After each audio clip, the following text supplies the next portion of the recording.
ដូចអូនហើយគេងកាយផ្លូវបងដំរីដើរទៅពើគេហើយជ្រៀង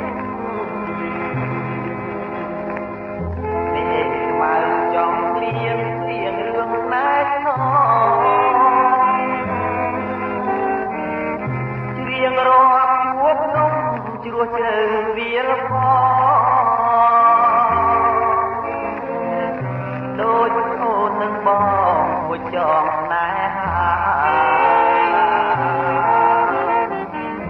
វាលស្រែមួយរយដែលយើងទៅដល់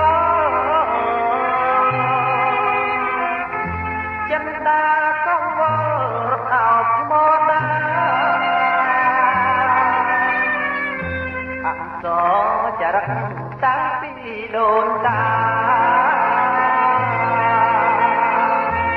យើងសូមសច្ចាកត់ណែយើងផងវាលស្រែមួយរយមុំជ្រៀងបែបនណា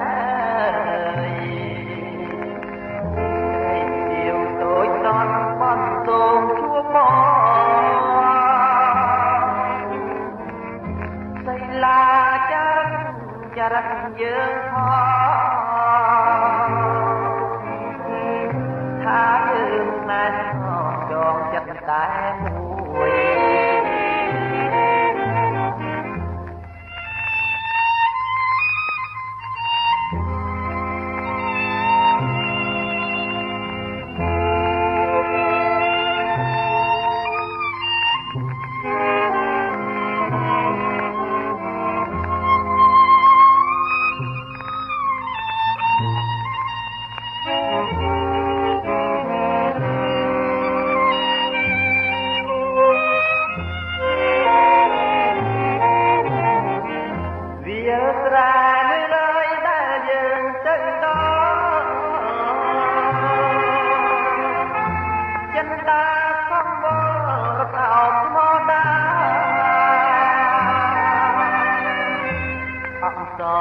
ចរិត